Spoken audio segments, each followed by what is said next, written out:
Okie dokie. Good afternoon, everyone. Hello. Good afternoon. Thank you all so much for joining us today for our Lunchbox Lectures. I'm Amber Mitchell, Public Engagement and Community Programs Coordinator here at the National WWII Museum. And our Lunchbox Lectures are every first and third Wednesday of every month on a variety of different topics. So please do, if you're local or in town very often, come back and join us as much as possible. So a few things before we get started. Please silence your cell phone for those of you who are in the room, just to show respect to our speaker. And then some upcoming events coming up in the next few weeks. This evening, if you haven't had enough World War II history, we have a amazing talk from two local women, Ann Levy and Nicole Spangenberg, Women of Courage, talking about their experiences during the war. That is a completely free event and going to be over in the U.S. Freedom Pavilion, the Boeing Center. That gets started at 6 o'clock today. And we also will be having a reception at 5, so if you'd like to have a little cheese and wine as well before we get started. If you can't join us for that event, it will be live streamed, so both Facebook and our livestream.com account. So please check out our website for that information. Up next week, on March 28th, we have Meet the author, Dan Holman, who is reviewing his new book on the Tuskegee Airmen. That's going to be in the Stage Door Canteen part of the building, so across the street over in the theater complex. So please join us for that one as well. That begins at 6 o'clock too.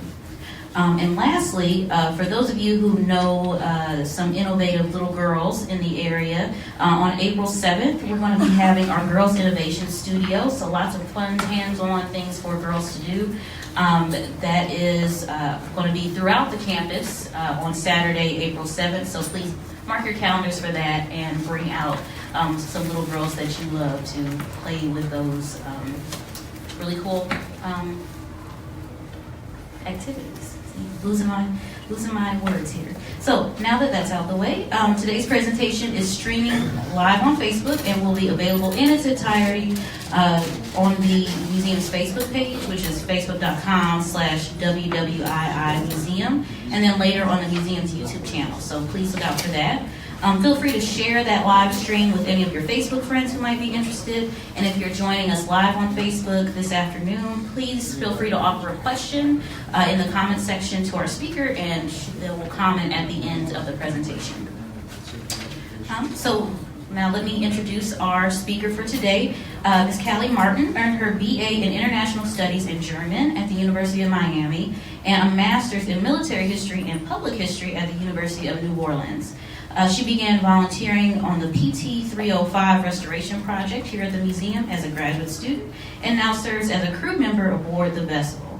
As research assistant here at the museum, she has worked to create the PT 305 exhibit, written a guide to conducting research on individual participation in World War II, and participated in various projects in the President Emeritus' office and the Institute for the Study of War and Democracy.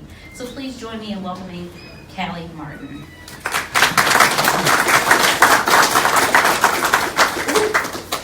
There we go, first excitement of the day. All right, well, thanks everyone for coming today. So now that you're seeing, let me just, we've got a new system, so we're working out any little issues. All right, so today I'm going to be talking about family research. I think most of us here had someone who served in the military in World War II, and a lot of people want to know what they can find out about their family member. There's a lot to talk about. I'm going to try to go through a lot of things quickly. On your seat, you'll see it was this little piece of paper, and this will give you some information on how to get to the guide that we've put out.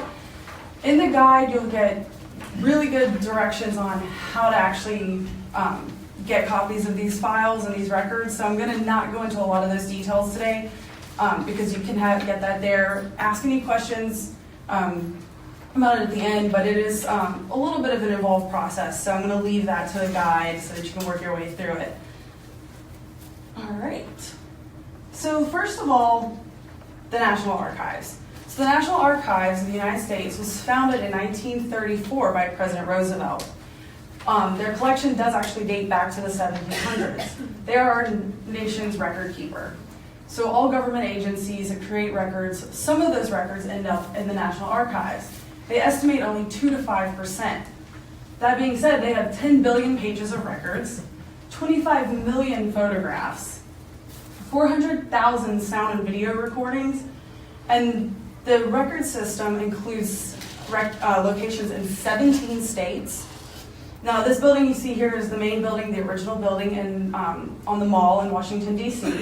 And then the other largest one is in College Park, Maryland, just about 45 minutes away. And then the National Record System does include presidential libraries. St. Louis. St. Louis is a key location for anyone researching World War II records. So it's a federal record center, and what's unique about St. Louis is they have what we call archival records, and those are records that are deemed of no day-to-day use, and so they've been put into the archives. But they also have records that are being used daily. So active service members, they have material there that's being held, or they get transferred over. So what's unique about St. Louis is on the same shelf you have archival records, active records, and they're changing every day. So they have a rolling date of 62 years that these become archival for the records that we're going to be looking at. There you're going to find military and civilian personnel files. I'm going to talk about the military ones in a little more detail in just a moment. You can see the enormity of what they have there. So they actually have a catwalk above that of more and more boxes. Key to understanding research, personnel research in World War II, is that in 1973 there was a devastating fire in St. Louis. It began overnight and burned for 22 hours before they were able to put it out, resulting in the loss of some 80% of U.S. Army records through 1960. And this is going to obviously be key to us researching Navy records. Marine Corps records were unaffected, but anyone in the Army or the Army Air Forces is going to be affected. If you're looking at anyone who stayed in the Air Forces that transitioned over, those records through 64 were affected. And you can see what they're left with. They're making great strides in recovering a lot of records. And so they estimate that the 80% number has actually gone down. But it is really devastating for those of us trying to research World War II. So the first thing that's important when you start researching a family member is, what do you know? Sit down, take some time, talk to family members. There's going to be some key things you have to get these records. Branch of service. When you write to St. Louis to get these records, they're going to have to know branch of service.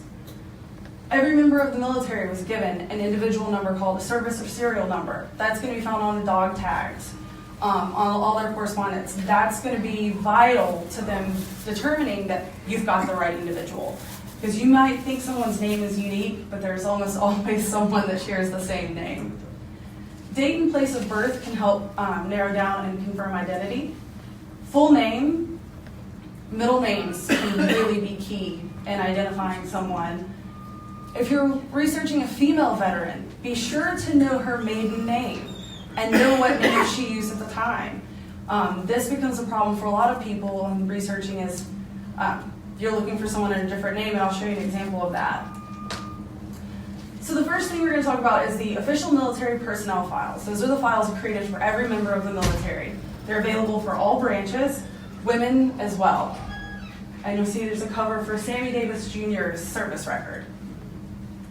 So the first one I'm going to show you is an Army record. If you look at, this is a physical examination. I'm just going to go through quickly some of the things you're going to find in these records. So this is a paperwork that's created upon entry into service. And if you look here, you'll see some of the interesting information you can get off of this is you can see there's the relatives.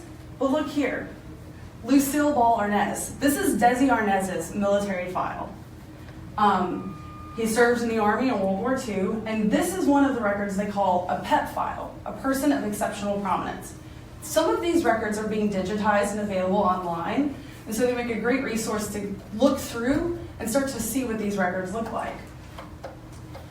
Interesting things you'll find. This is a copy of change of name. This is when Desi Arnaz became Desi Arnaz. And you'll see here his name, Desidiero, was his given name, and this is when he changed it.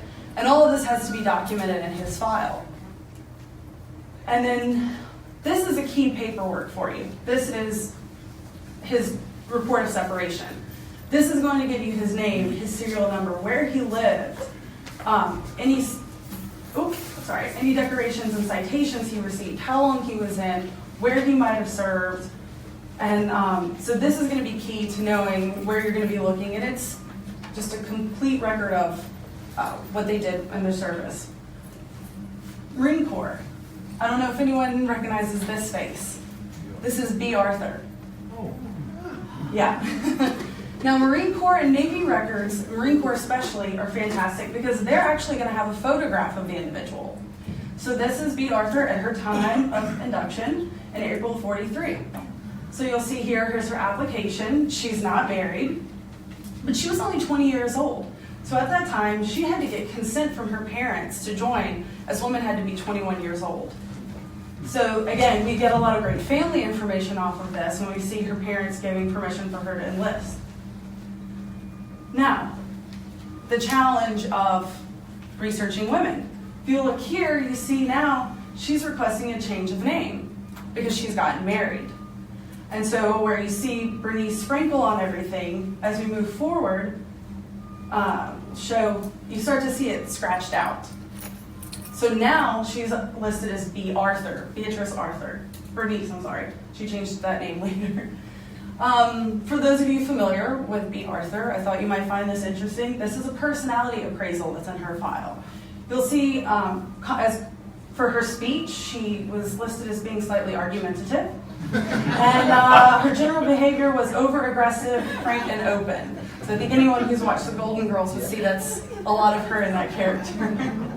But these are really unique documents that you might find in a personnel file that kind of brings someone to life, and it brings them off that paper. And you can see even here her appearance. She was alert. She was trim. You see the grooming. So those are some really interesting details.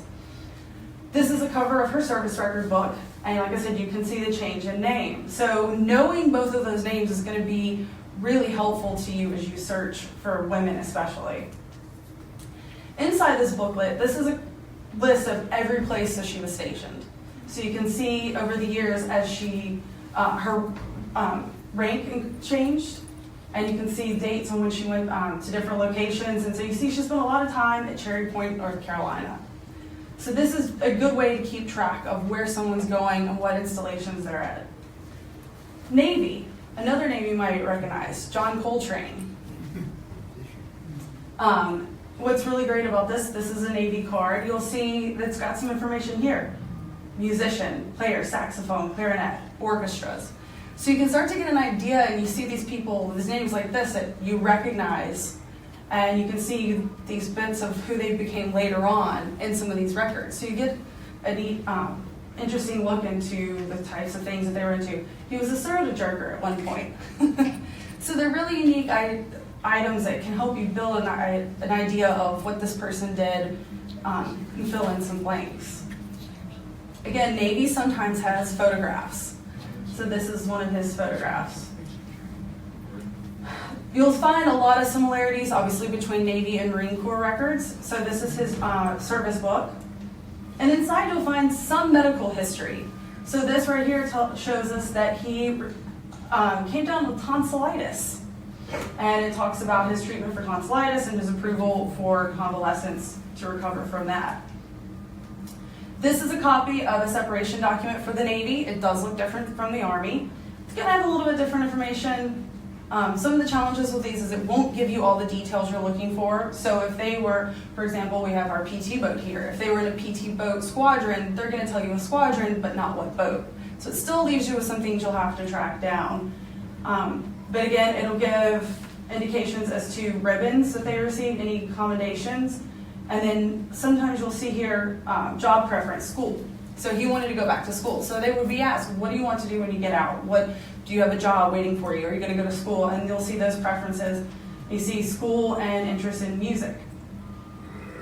Another Navy file, this is Charles Nickerman. We actually have his jumper in the collection here. He went down in an aircraft off the coast of the Bahamas, in late 1945. And so I want to show you this one because what's unique about this is obviously you get the report of casualty. So this is a report of his loss. So you get some details on that. But what you also might find in these records is this. This isn't an official government piece of paperwork. This is a letter from his mother to the Navy, thanking them for looking for her son. He was never recovered. Unfortunately, no one from his aircraft was ever recovered. But these letters that are sent from veteran family, those are going to be in there. So you'll get veterans who wrote letters in the 80s and said, hey, I need a copy of this, or I want to check my medals. I think I received this one, but I never got it. Those are going to be in their records at times. So you get some things that aren't necessarily created by the government, but sent to that branch. Coast Guard. This is Douglas Munro. He's the only recipient of the Medal of Honor from the Coast Guard for World War II, for actions off Guadalcanal. Again, the Coast Guard, you'll see sometimes they do have photographs of them. And this is his application for enlistment. A lot of the Coast Guard paperwork, some of it's going to have similarities to Navy paperwork. They borrowed a lot from the Navy during the time. But you can just see the difference here in his application. Again, if you're looking to do some family research, these are fantastic because you get family names, employment, locations. You can see that he was born actually in Vancouver. And so you get a lot of personal, he actually has in his file, there are references. People say, oh, I know him, I know the family, he's a great, upstanding young man, he'll do well in the Coast Guard. Examples of paperwork, this is transfer orders for him. And then this is a certificate of death. And so anytime there's a veteran who, or service member who dies, you're going to see this. It's going to have some details. A lot of this is going to depend on the situation and what they could get down and when they've recovered someone. So you'll see a lot of variations in this, but this is a Coast Guard certificate of death. He was actually buried on Guadalcanal, and after the war, families were given the option to repatriate remains if they so desired. His family did decide to have his remains returned to the United States and buried nearby. So his file is full of paperwork to work through this process. Also, when you have someone who's deceased during the war, you're going to get sometimes copies of their personal effects, settling their accounts. If they had money, insurance, you'll see all of those things. It's going to have all those kind of documents in there that you see just closing his estate, if you will. And again, this is going to have family locations. You can find out where he's buried. You can see where his family lived at the time. These are going to start usually in about 1947 and go through the next few years as they were working through this process. And this is a copy of the citation for his Medal of Honor. You'll see copies of these things. Not all medals will have those kind of accommodation of these citations in there, but something like this, you'll usually find a copy of that. Another type of material document that they have there are naval aviation training jackets, and these actually come out of Pensacola. And these are fantastic because they are full of pictures. And this is just they call it a jacket. It's a training record. So all the training that they did in Pensacola, you'll see where they crashed, the reports on their performance and as they learned. And this is Elvin Lindsay, who's a U.S. Navy ace. These are going to focus on Navy, Marine Corps pilots, but there are also pilots from other countries. So any pilot who came to train at Pensacola is going to have a flight jacket. They all got lumped in together and sent to St. Louis. IDPF. If you're searching for someone who you know died during the war, a vital record is going to be the individual deceased personnel file. This was a file that was created at the time of their death. Some of these, as some of my coworkers can attest to, can be up to 200 pages long. Some of them are maybe 20, 30 pages. It all depends on the circumstances of their death. You're not likely to find these for sailors who went down with a ship or aviators who went down in naval aviators, especially who went down at sea. there was not a lot to report. You'll find autopsies sometimes. There will be detailed descriptions of the scene, or if it was a crash, depending on circumstances. So this is just a copy. This was actually a crash that happened in the United States, and a pilot was killed. And you'll see in here where he was killed, the time as a result, and then what's happening to his remains. And here's another example.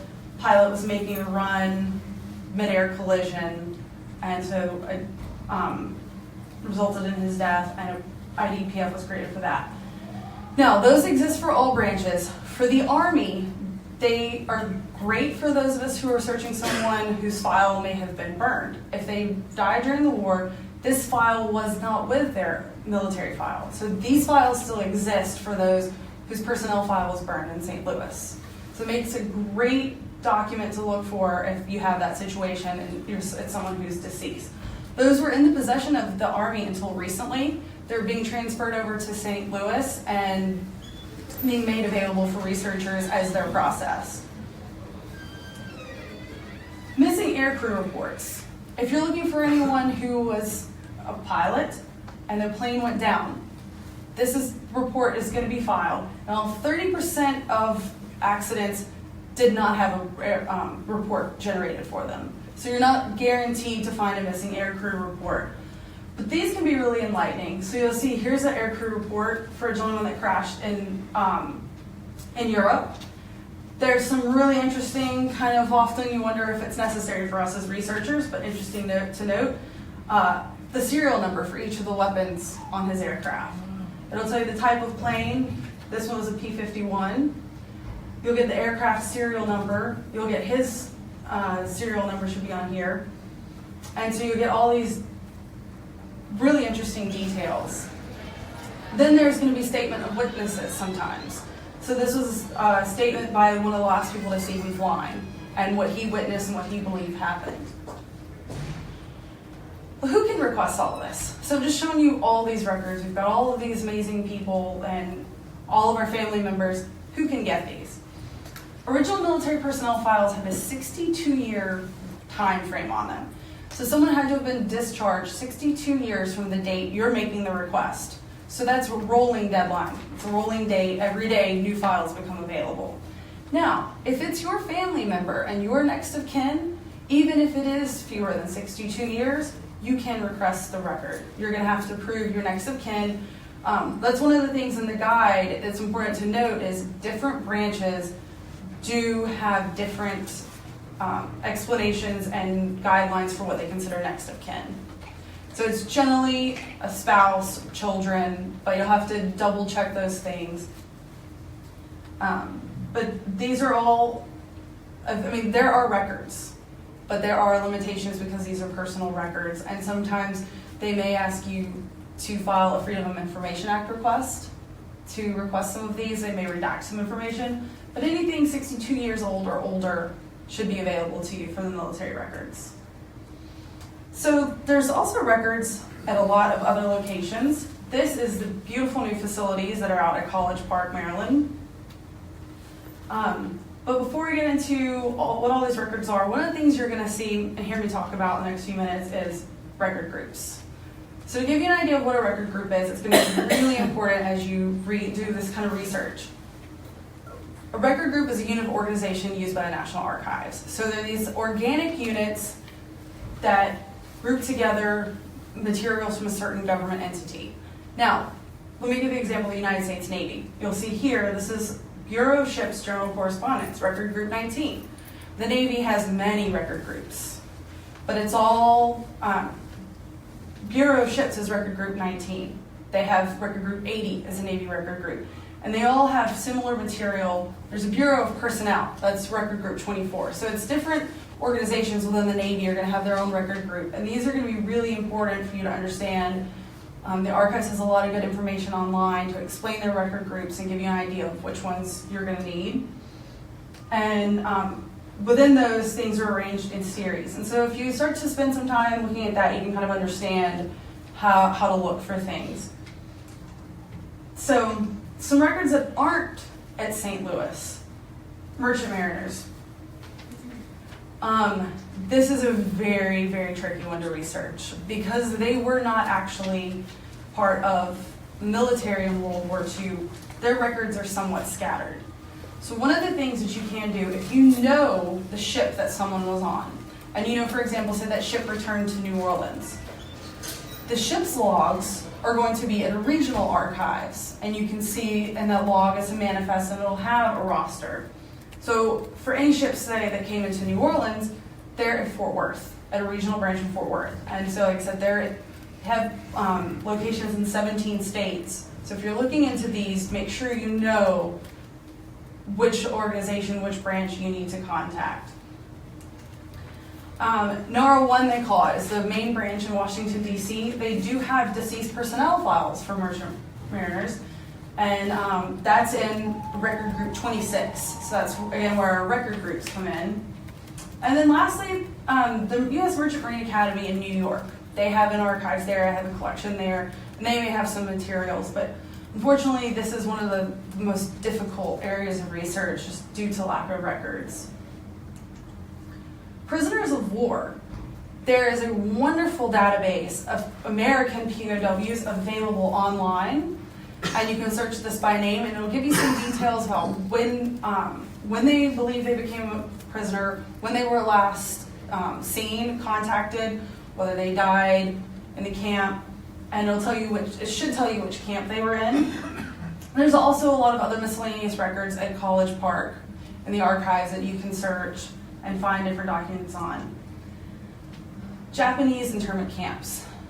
There is a wealth of information on the camps and the individuals in the camps. I listed some of the record groups here. There's compensation files from the 1980s. Over 82,000 Japanese Americans applied for compensation. There's files on each of the families, family files, families that were being sent to these camps. So you've got a lot of information. But there's also an online database where you can get names and get some basic information on these individuals. So I've got here, this is a screenshot of this database. Again, this material is in the guide, how to get to it. You'll see here some key things: prisoners of war, prisoners of the Japanese. So there is a differentiation between those of the Germans and the Japanese. And then there's records about Japanese Americans relocated during World War II. Also important here is going to be this Army enlistment records.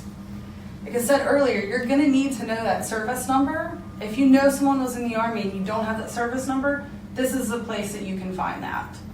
It's incomplete, they're adding to it, but it's a good place to start. So once you get this information, or so let's say you already know what unit someone served in, you already have some of those details, but you want to know a little bit more, the National Archives in College Park is going to be a place for you to talk to.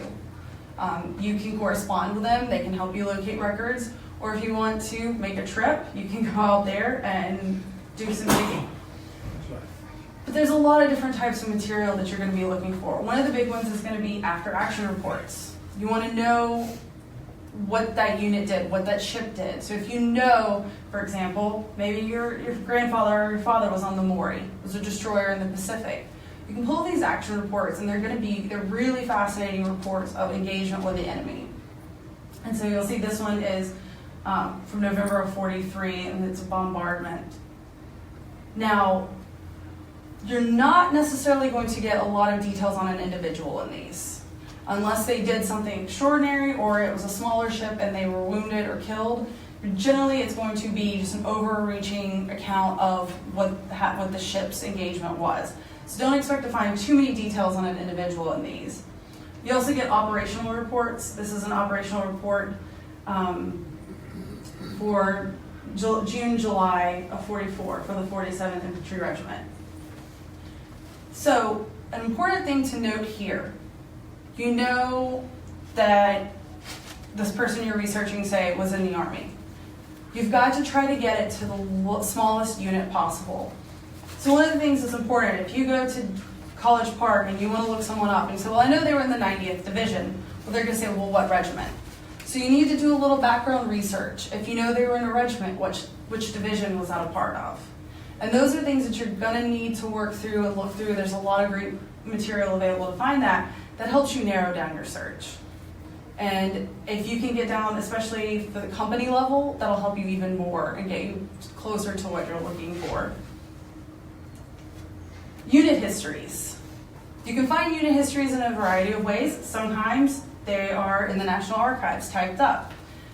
This is a unit history covering the period of August of 1940 to December of 42, again for the 47th Infantry Regiment. My grandfather was in that one, so I've done some research, and that's why I have a lot of records from that regiment. But you also can look online and look in libraries and find printed copies of these. So I found that a lot of what was actually in this printed copy was the same as what was in the archives. It was just versions of it that they had used to create this after the war. These unit histories are really interesting. They will track a unit's heritage. So sometimes they'll have heritage from World War I, what the origin is of that unit, and it will cover their time in the war. It may give you some really interesting information, like those who were awarded certain commendations. So you may be able to get some details from those. It'll also give you an idea of where that unit went. And so maybe you can't nail down the exact experience of your family member, but you can understand where they went and what their unit was doing.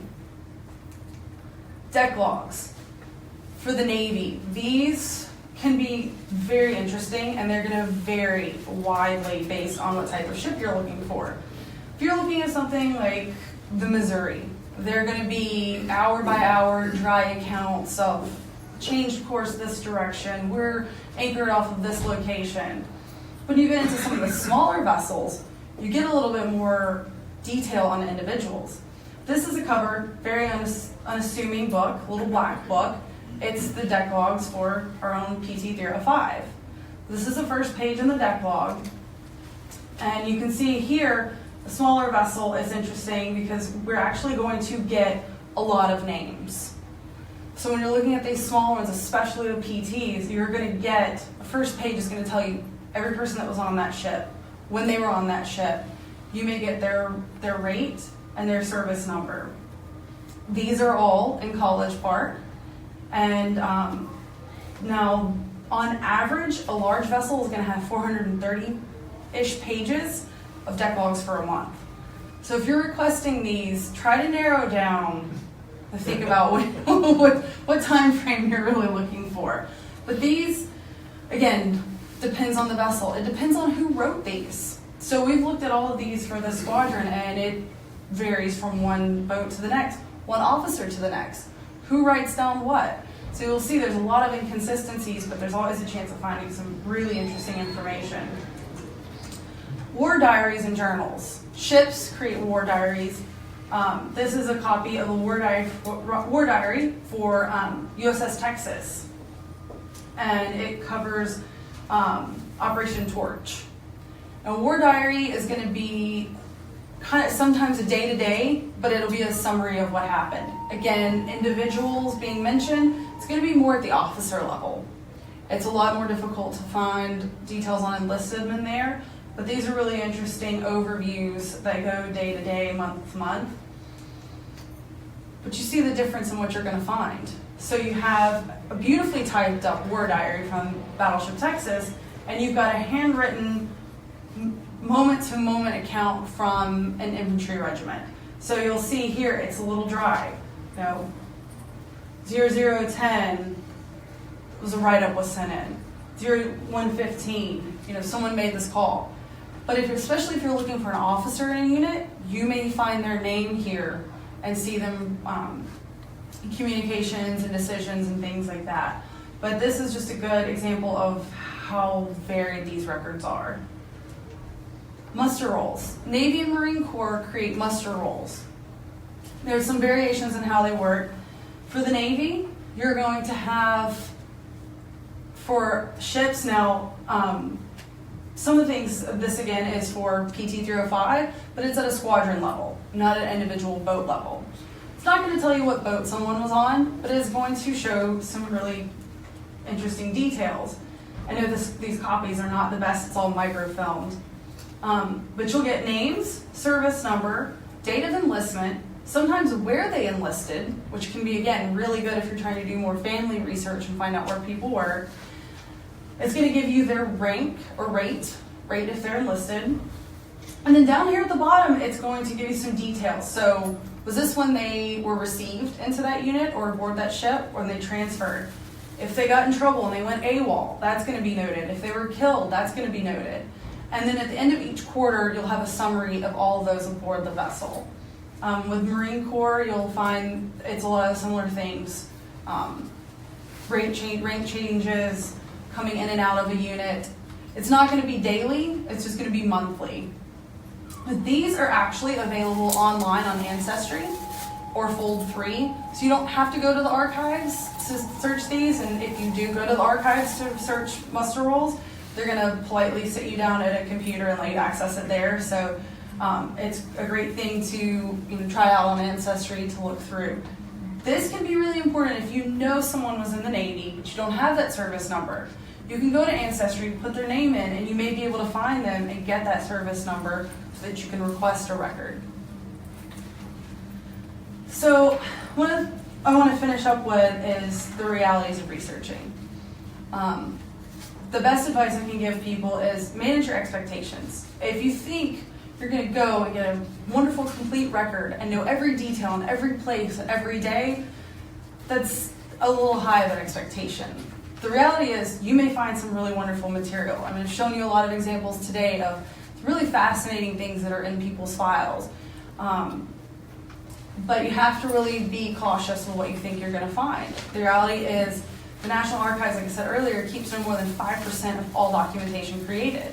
I was actually in College Park last week doing research, and I was trying to find an individual on a PT boat. Those deck logs are not there. So you're going to come across situations where things aren't there. I was looking into a landing ship.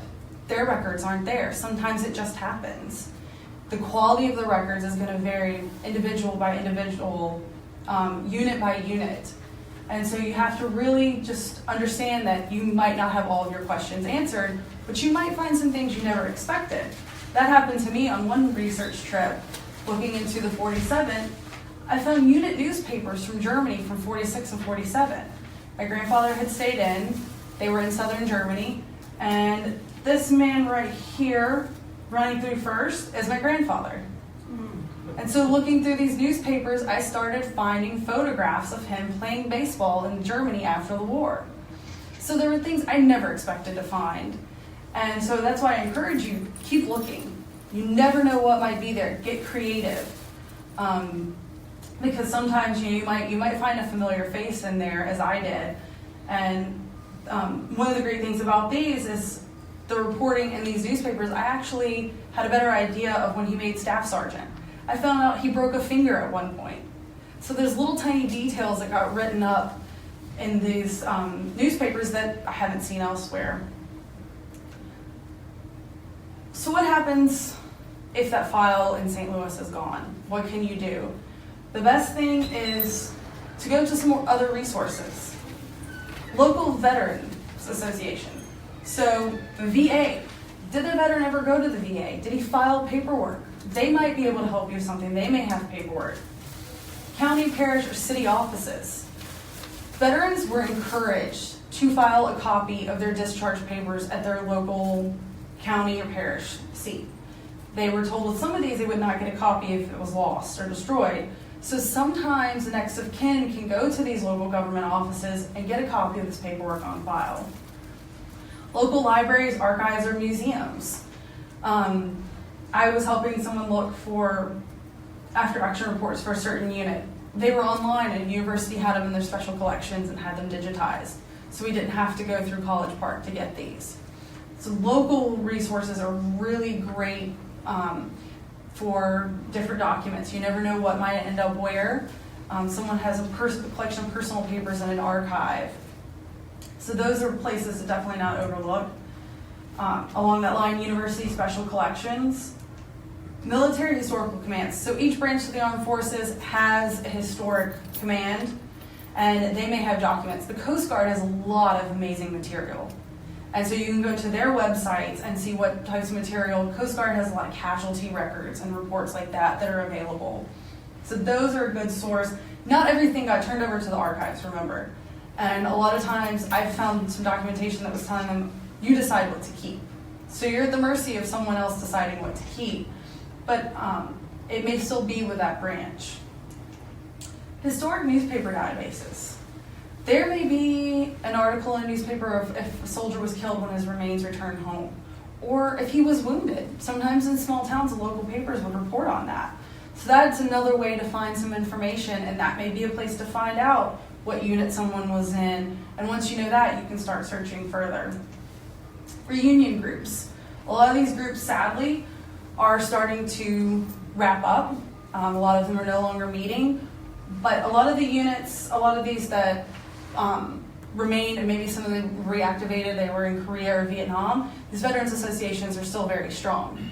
And sometimes they have excellent databases of those who served. Their websites will have a lot of fantastic information. So the 90th Infantry Division, they've got a lot of these documents digitized and available on their website. So knowing that, sometimes you can find those, and it's a shortcut to getting to the records. So that's it. Thanks for listening to me, and be happy to answer questions.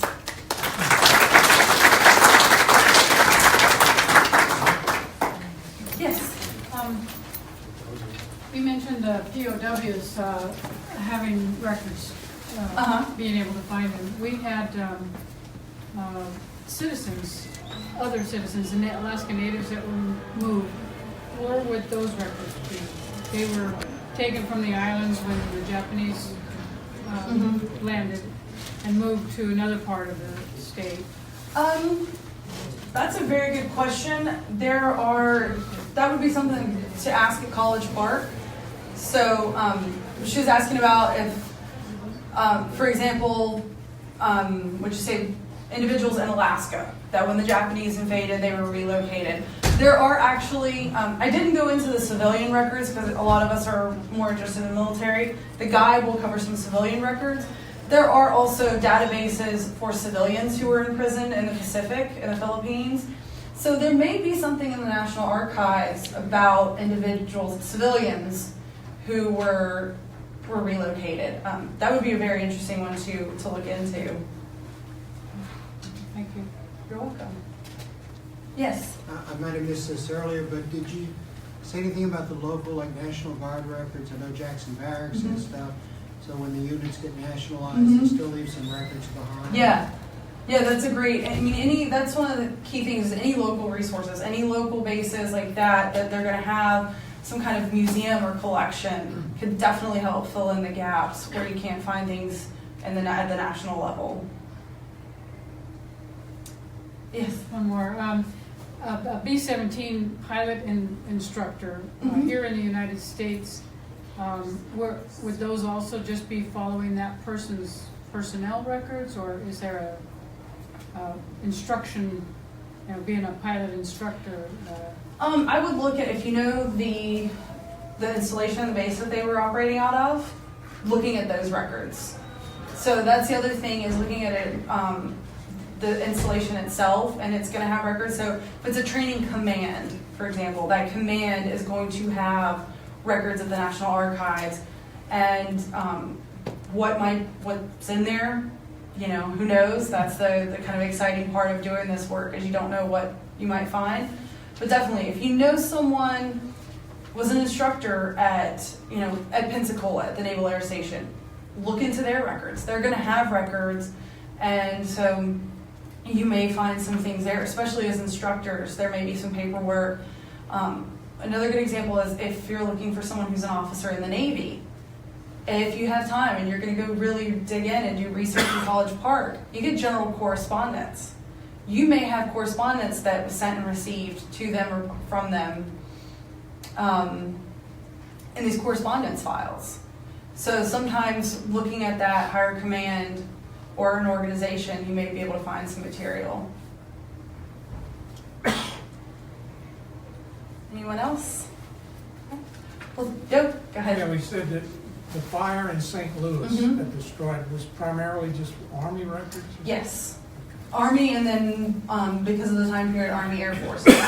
So I've tried to request a number of records myself. My grandfather's record is actually still there. It took 9 months to get it, but it was actually still there. His brother, his was gone.